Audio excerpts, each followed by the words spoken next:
So today we'll be talking about Chapter 19, Section 2, and particularly we're looking at how American power tips the balance in the war. The United States provided a huge army, sending 3 million people over to fight at a time when the war had been going on for 2.5 years, where entire armies were demoralized, exhausted, suffering huge casualties. The ability to continue this war was dwindling. And the United States brought a freshness, an enthusiasm, which wound up tipping the balance of power, achieving an Allied victory. And so now I want to look at where we are in the war at this point. So I'm going to zoom in and look at the Western Front.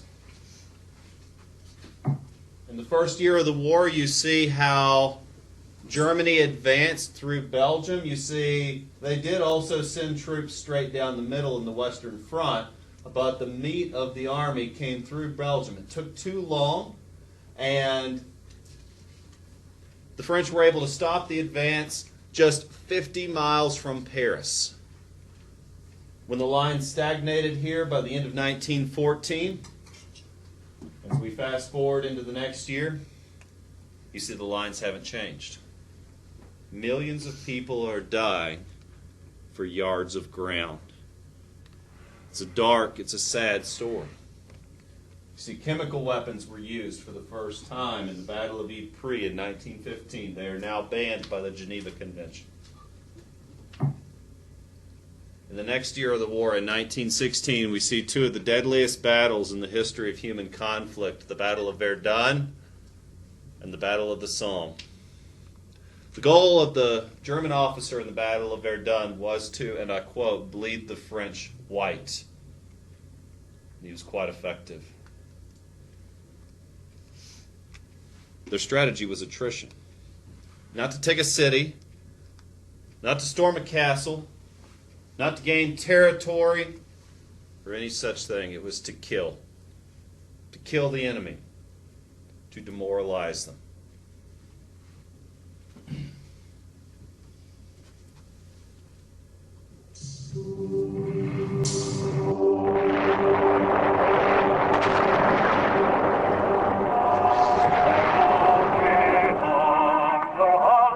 In 1914, Europe had been at peace for 40 years.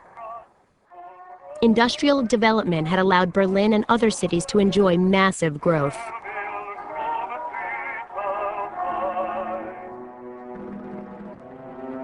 But economic rivalries, imperial competition, and rising nationalism were spreading across the continent, and militarism, the glorification of the military, was growing.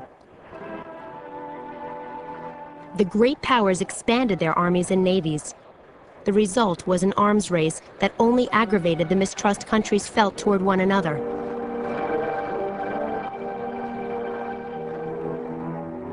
Distrust of each other led the great powers to sign treaties pledging to defend one another if they were ever attacked.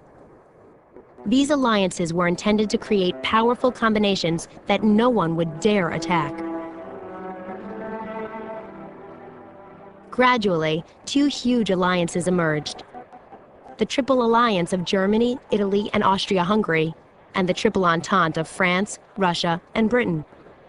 The growth of these rival alliances increased international tensions even more.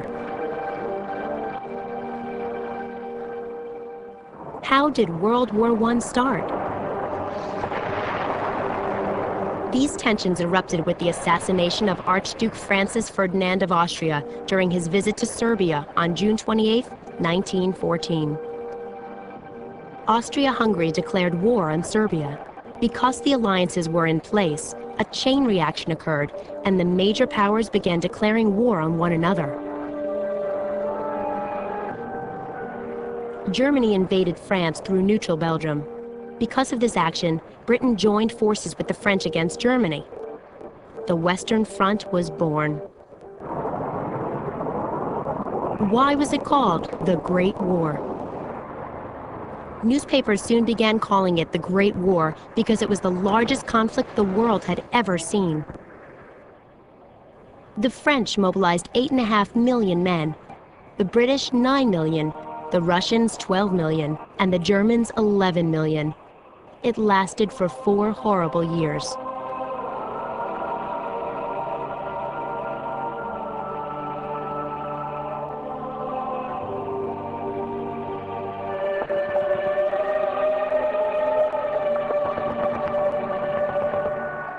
When the war started, people were full of enthusiasm and patriotism. Young men rushed to enlist, and crowds cheered them. But their enthusiasm was short-lived. This was a new kind of war, far deadlier than any fought before.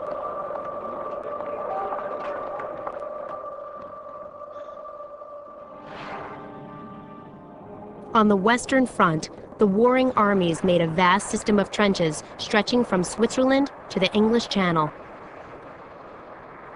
Between the enemy lines was no man's land, an empty stretch of ground filled with bomb craters and barbed wire where no soldier could survive. How did technology change the war? Military tactics had not changed for 100 years, but weapons had made the leap into the 20th century. There were new inventions like machine guns that could fire hundreds of bullets in a minute. Now a single defender could wipe out a whole troop of oncoming soldiers. Artillery could bomb enemy encampments from miles away. The new factories back home could pump out new weapons at an unheard of rate.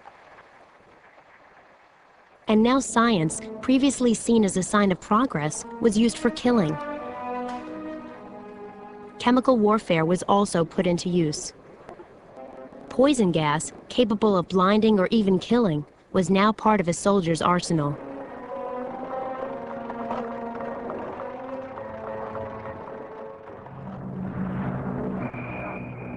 What was life like in the trenches? Soldiers in trenches lived a primitive life. They fought, ate, and slept in the trenches. There was no proper sanitation.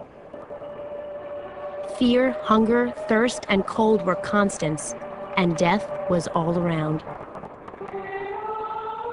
The huge losses of life and the prolonged nature of the war had a profound effect on the soldiers and the people back home. No one had predicted how devastating the war would be, or how it would change the way the world looked at war.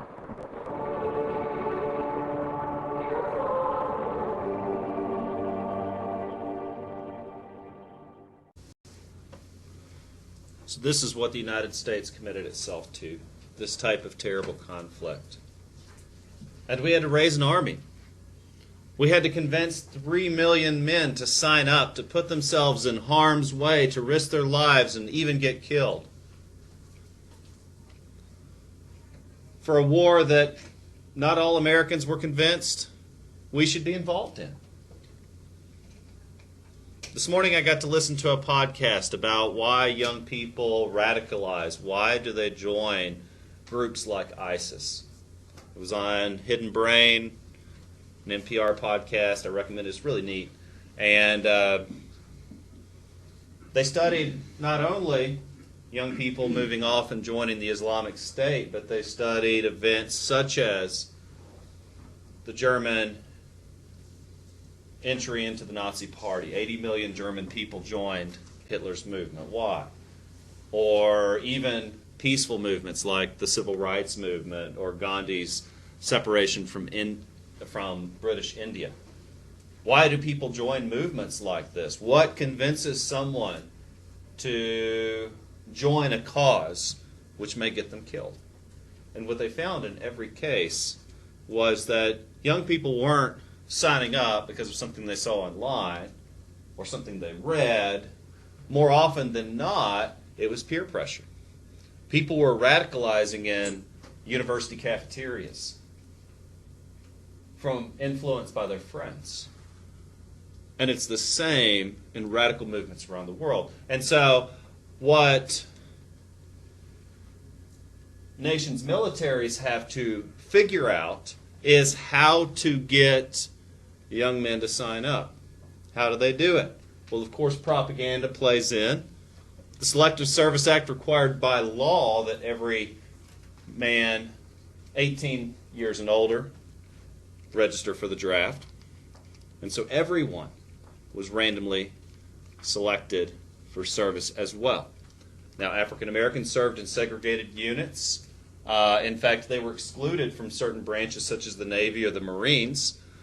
Soldiers were required to train for 8 months before even going to Europe, often even having to train with fake weapons. There was a massive undertaking to prepare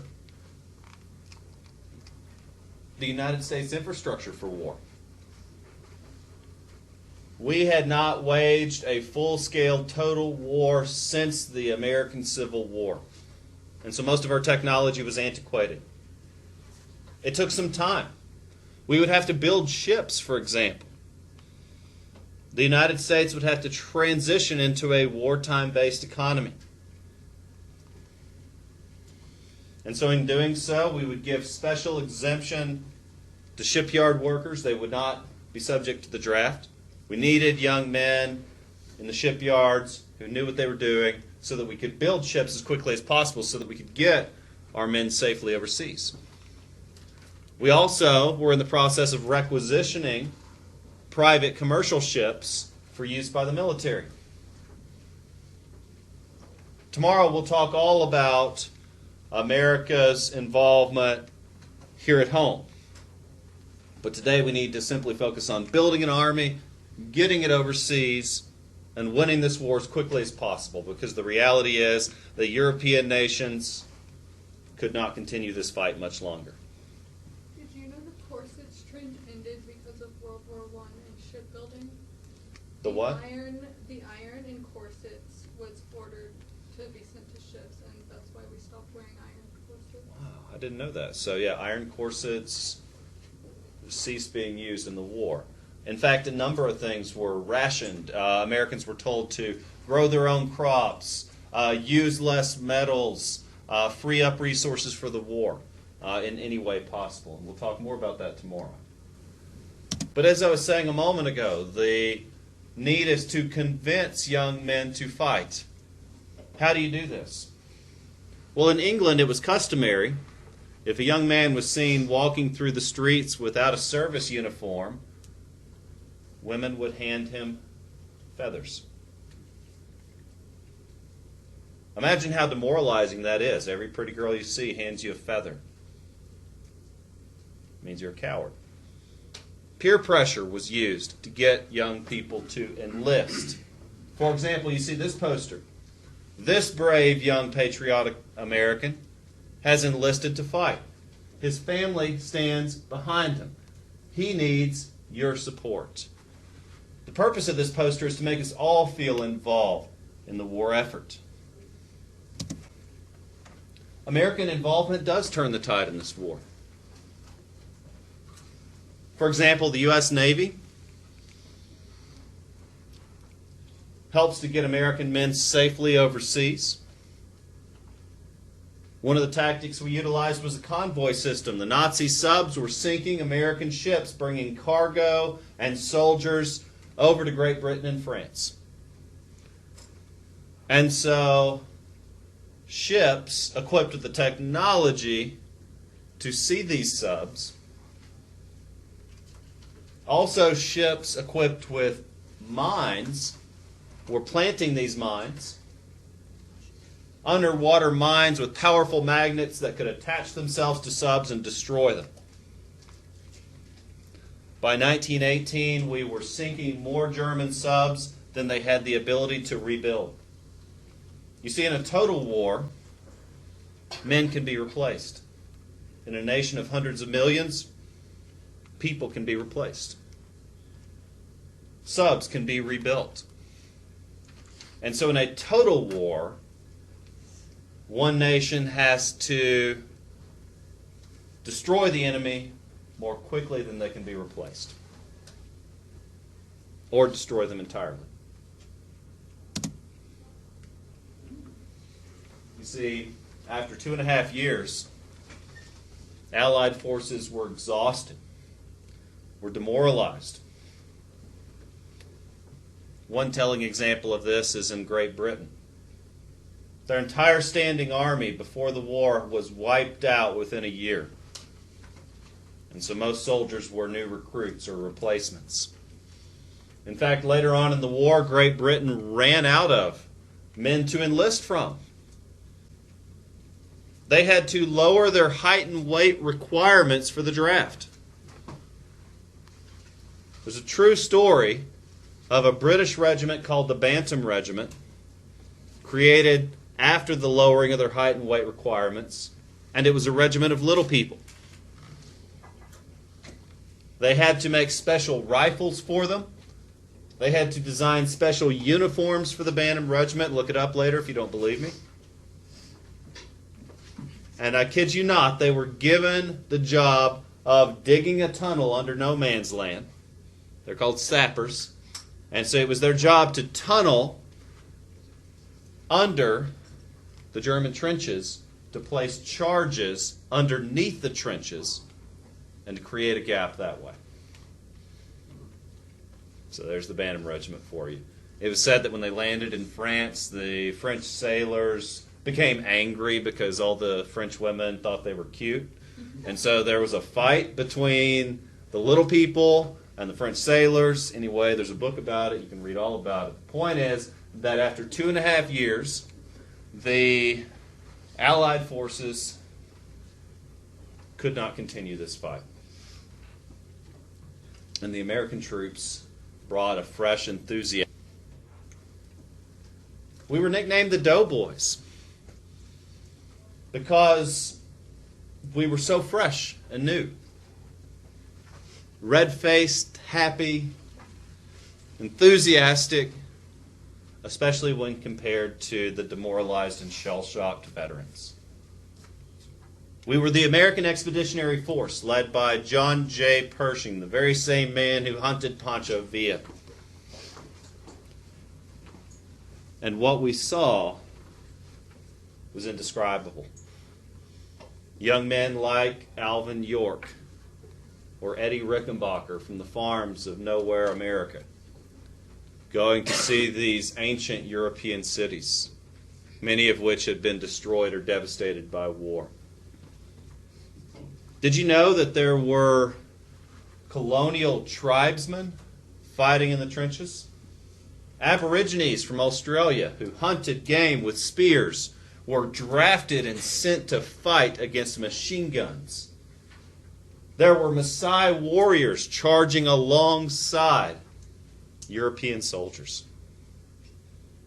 This truly was a global conflict. It was a game changer for many.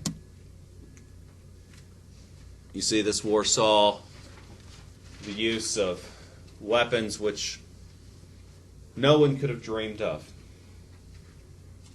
The tank. Tolkien writes about the tank in some of his earlier works. This unstoppable juggernaut rolling down upon the enemy, crushing them with their weight. And the Germans developed a method of stopping the tank. The flamethrower. Maybe the tank was impervious to bullets. Maybe artillery was ineffectual. But flamethrowers could heat the metal of the tank, boiling the men inside. War's a nasty business. It is a fact that more men died from artillery explosions than from bullets. Most never saw the man that killed them. That removes romanticism from war. Gone are the days of picking your foe and the better man wins. Gone are the days of charging into battle. Skill has no part of this. Most people died huddled in trenches, curled in the fetal position. Most people died because of disease or poison gas or something completely impersonal, unrelated to their prowess in battle. Maybe this is why soldiers were obsessed with planes. Maybe this is why if you read literature of the time that was sent to the soldiers, it was all about the pilots, about the dogfights, the heroes. Eddie Rickenbacker, the famous American pilot who was so talented at fighting in dogfights. Or maybe his arch nemesis, the Red Baron, and the 35 planes he shot down before he himself was killed. Because you see, in the skies, those were the knights in shining armor. Those were the heroes. Because for the pilots, skill still mattered.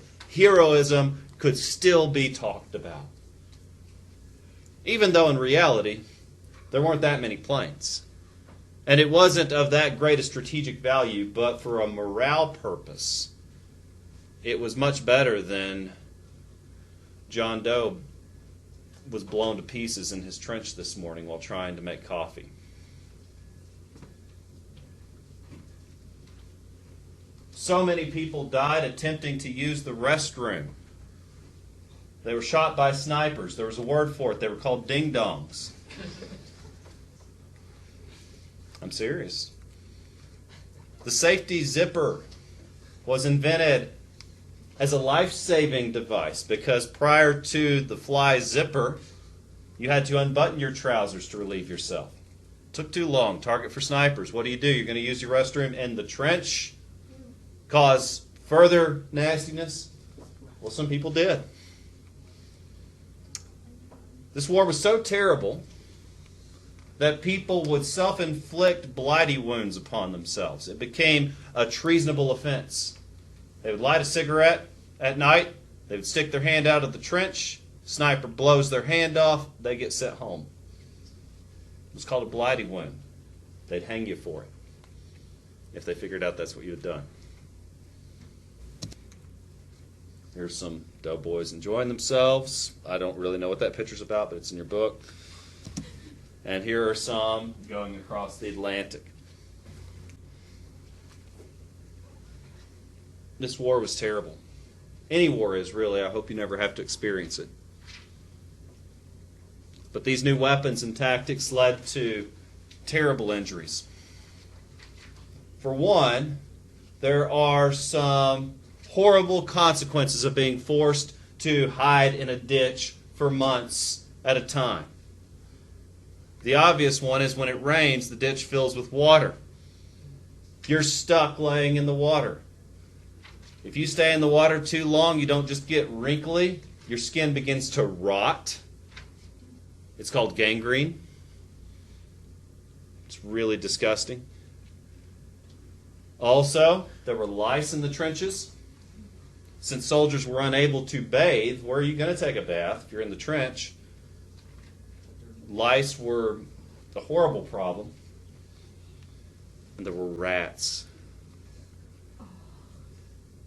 In the Battle of Verdun, which went on for close to a year, the fighting was constant. The enemies were spiteful. They would target people trying to collect the dead. And so the dead laid where they were. And the rats feasted.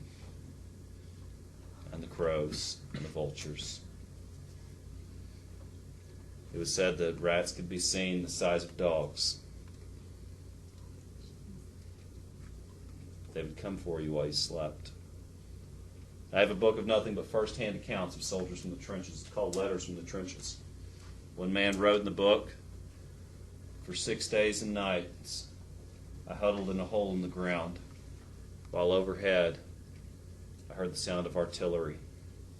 For 6 days and nights, I was unable to sleep as the artillery pounded over my head." I can't imagine how terrifying that is. I hope you never have to experience anything like that. Battle fatigue, experienced trauma, today we understand creates post-traumatic stress syndrome. If you've ever had a true near-death experience, you'll never forget it. It'll haunt you. Takes a while to get over, give you nightmares. It changes you. Soldiers talked of the 1,000-yard stare, of the inability to relate to the outside world.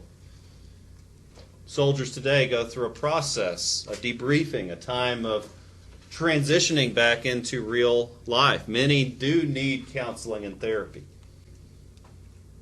And the sad thing is it was misunderstood at this time. There was no real understanding of mental health yet. It was called shell shock, and that was the end of it. So again, Tolkien writes a lot about this. He was in the war himself.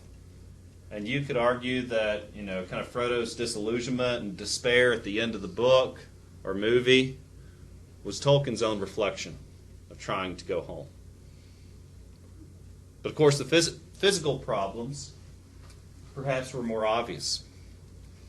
Dysentery is caused by contact with human waste.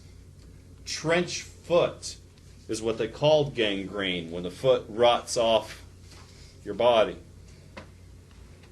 Trench mouth is the same result, where you're exposed for a long time. A couple things came out of this war. The genre of horror films became immensely popular. True story. It's in your book. I imagine it gave directors quite a bit of new material to look at. Poison gas was used widely, starting in 1915 at the Battle of Ypres. Various types of poison gas had various effects.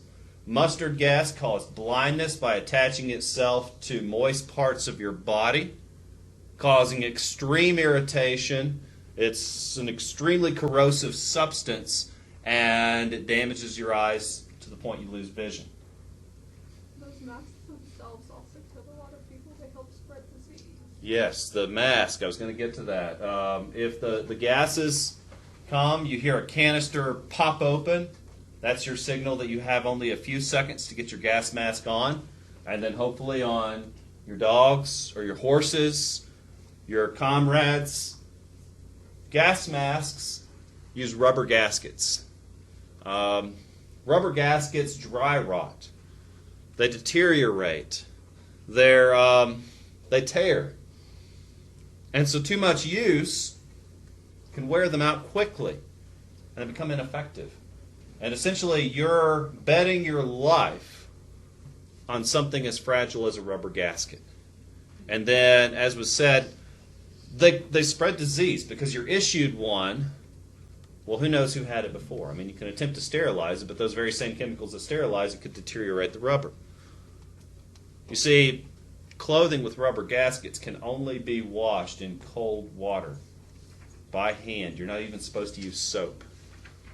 And so, yeah, it's a sanitary concern as well. But back to gas.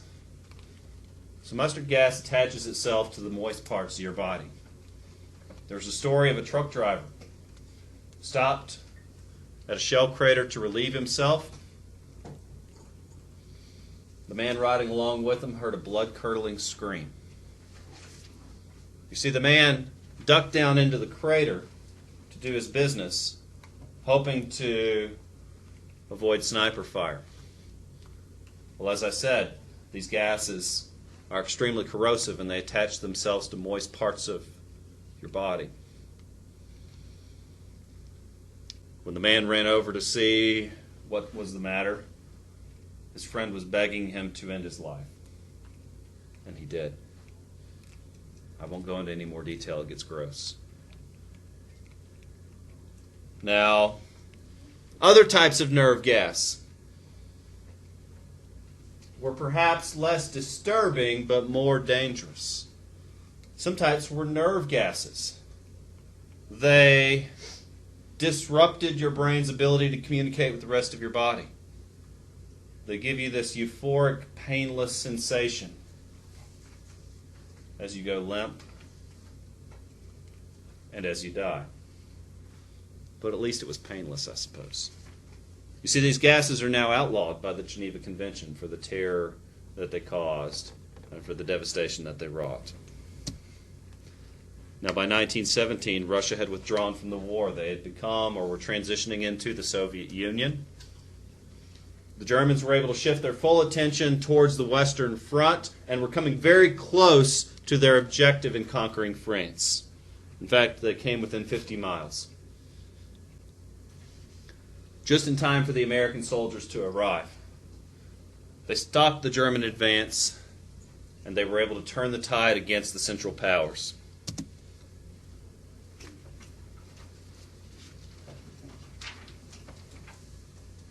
I can't imagine being in a war like this, and I hope I never have to.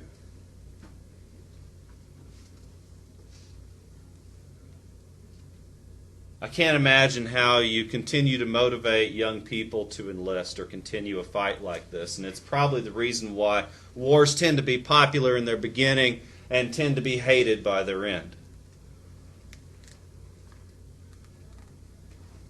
One way that governments attempt to motivate their people is by celebrating heroes, such as Eddie Rickenbacker, the famous pilot, or the Red Baron of the Germans. But we have a local hero here in the Southern Appalachians, a young man by the name of Alvin C. York. He was a farmer, grew up in an area just like this, near the Big South Fork River in an area called the Valley of the Three Forks of the Wolf. I've been there a lot. His family was very poor. He grew up hunting and fishing, not for fun, but out of necessity. Farmed a very poor piece of earth because it's all they had. And he had to hunt to make a living, to supplement. The only type of rifles they had in those days were smooth-bore, single-shot muskets. You get one chance for that turkey, one chance for that deer. And so he became an excellent shot. Well, when the war started, he objected. He applied for conscientious objector status, saying that it was against his religion to kill other human beings. The military told him he had to go anyway. That his church did not have specifically in their charter a mandate prohibiting the involvement in the U.S. military. Something to that effect. There was a movie made about it called Sergeant York. We'll watch a scene from it in just a moment. So he was drafted. He didn't want to go, but he went. He had to obey. And the military found out quickly that he was an excellent shot. A phenomenal shot. And he was promoted to the rank of sergeant so that he could teach others to shoot like him. Well, when he finally got to the front line, the Battle of Chateau Thierry, the famous battle where the American soldiers stopped the German advance, an artillery barrage was undertaken that night. The purpose of an artillery barrage is to soften the enemy, to kill as many of the enemy as possible prior to the assault, to hopefully destroy or at least break the razor wire, to at least shock the enemy where they would be too frantic or demoralized to fight back. But none of those things were effective. When Sergeant York was sent over the top with his men, all but 6 were killed. And those 6 men and Sergeant York managed to crawl around behind enemy lines. They managed to simulate a larger force and were able to force the surrender of 132 German prisoners. And then the German lines found out what was going on, and they turned their machine guns on York's men. Pinned down under fire, Sergeant York single-handedly crawled to a vantage point where he was able to kill 25 German soldiers. By himself, he knocked out 2 machine gun nests and killed men right down the row, forcing the surrender of that entire line with 6 men. It's a pretty amazing story. In fact, he became the most highly decorated veteran of the war, and he went on to become an international celebrity, even though he didn't want the fame. In fact, when asked what does he want, They wanted to put him on a speaking tour to send him all around the country to show off how great an American hero he was. It would help the war effort. He just wanted to go home. He married his girlfriend. They started a family. And the York family still resides in that part of Tennessee. Yeah, I'm pretty sure I read that story once. It was actually pretty interesting. Yeah. Like his rifle that he had, he ran out of ammo in it, and then all he had was like a sidearm left. Yeah, Yep. it was just really interesting as well. Yeah. He was able to scare an entire line of Germans to surrender just himself, basically. Yeah, it's an amazing thing what happened. And they did make a movie about it, and we're going to watch a scene from it. And he did consult with the makers of the movie to make sure it was accurate and all of that. But when he told his story, I mean, it's really, they asked him why he did it. Why would this conscientious objector single-handedly kill 25 people? Why would he do this? And he said, I did it to save lives. That's me. So which battle did he become a hero at? I believe it was Chateau Thierry. And in fact, we'll see it in the clip. Now, the government of Russia had been overthrown by the Bolsheviks, led by Vladimir Lenin. And Russia withdrew from the war, signing a peace treaty with Germany. This meant the Germans could now consolidate their army and concentrate on a single front. By May of 1918, the Germans managed to get within 50 miles of Paris. America had arrived over there just in time to help stop the German advance at Cantigny. A few weeks later, the doughboys helped thwart the German attacks at Chateau Thierry and below Wood and Reims. In late summer, the Allies, with America's help, triumphed in the Second Battle of the Marne, and in September mounted offensives against Germans at Saint-Mihiel and in the Meuse-Argonne regions, where 1.2 million U.S. troops fought. By October, it was clear the tide had turned against Germany and the Central Powers, as German troops began to retreat all along the front. The victory was not without devastating cost, however. All told, the United States lost 48,000 men in battle. Approximately 62,000 died of disease, and another 200,000 were wounded and needed immediate medical care. The Army is only 12 miles away. I have Americans, English, Irish, and French, and apart, in the corners, are Germans. They have to watch each other die side by side.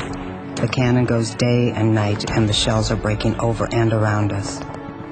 I have to write many sad letters to American mothers. Thankfully, an end to the slaughter was not far off. Although on the home front, the effects of the war were enormous. From fines and imprisonment for those who opposed the war to new roles for women and African Americans, World War I was proving to be a major turning point in American history. So it didn't take long for these 3 million American troops to truly turn the tide of this war. Austria-Hungary surrendered first, and then the Kaiser abdicated the throne. And the Germans officially surrendered on November 11th of 1918. At the 11th hour, at the 11th day of the 11th month, the Great War came to an end. And so that lest we forget, Veterans Day was commemorated. It's also celebrated around the world as Armistice Day. It's the day when the fighting ceased. And it was the hope that this would be the war to end all wars, as it was called. But sadly, it was not. All said and done, this was the bloodiest war in human history to date. 22 million total dead as a direct result of the war. 10 million people became homeless. The economic costs are beyond comprehension. And you could make a strong case that there would have been no World War II. Great Depression, Cold War. The great flu pandemic was exacerbated through its spread from soldiers in the trenches. And it killed more than 30 million worldwide. Sir? Is it 338 billion today's money or money in 19? Money of that time. I can't imagine. Inflation. Again, I don't know how to comprehend the cost of this war.